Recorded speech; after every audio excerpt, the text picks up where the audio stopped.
Assalamu alaikum. Good morning, class 4. Welcome back after the winter break. Hope you all are fit and fine. Today I shall start a new chapter. You must be excited to know the name of that chapter. Yes, I know. Students, the chapter name is DASU. Please take out your English textbook, page number 52. Yes, class, let's start the reading of this chapter. Please be attentive. Look at the book. DASU Part 1.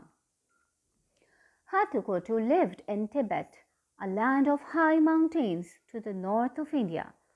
This story tells of the bravery of his dog, DASU. Tunic, sleek, exchange, procession. DASU was a tiny, fluffy-haired black puppy when Hattukotu found him.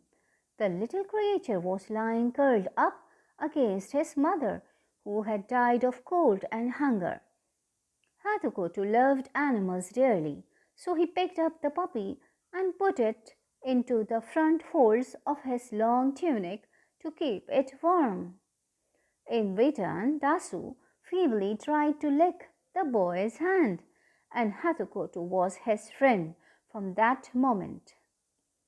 Very carefully, the boy carried the puppy home to the camp where his family lived, and here he gave it some warm milk. Soon Dasu, yes, class 4, next page. Look at the puppy. Soon Dasu was able to stand up on his trembling legs and to wag his curly tail as a sign of thanks. At first, Hattukotu hid the puppy, for he was afraid that his parents would not allow him to keep such a weak and starving animal. But when Dasu became healthy and sleek, he showed him to his mother. Another dog, she said doubtfully. Have we not dogs in plenty with the goat and sheep flocks? Why do you want to bring yet another? It means another mouth to feed, and food is already scarce.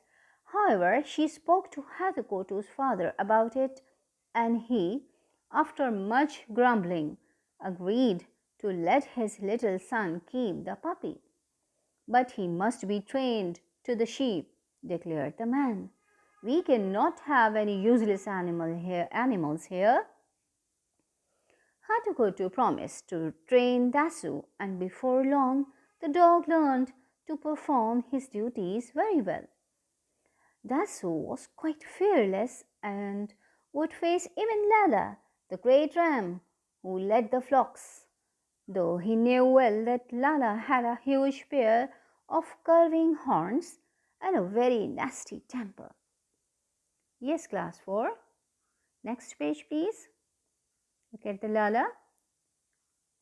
Yes, when the cold weather came, Hattukotu's father gathered his flocks together and loaded them with little skin bags of borax, which is a kind of salt found in Tibet. They were to carry these bags down to India, where the Tibetans would exchange both the flocks and the borax for food and clothes.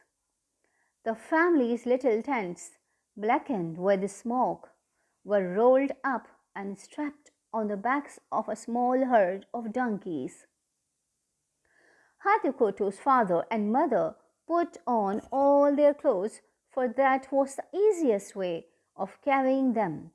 Then, with their bundle on their backs, they began to drive the sheep down the steep mountain track. What gruntings and cries and shrills, whistles, and excited barking of sheep dogs could be heard as the party set out upon its long journey to the plains of India. Some of the narrow tracks which they had to follow went along the edge of great rocky, next page class, yes class, flock of sheep. rocky cliffs. Sometimes their path led them over a dashing stream, which they had to cross on a bridge made of a single log of wood. Hatukotu and his family were used to such things. They marched across a swaying log just as if they were crossing a wide bridge, and they did not think very much about it. One of the men, who could play very sweetly on a flute, used to help them along in their weary marches with quaint little tunes. Beside the rams carried big deep toned bells which rang as the animals walked.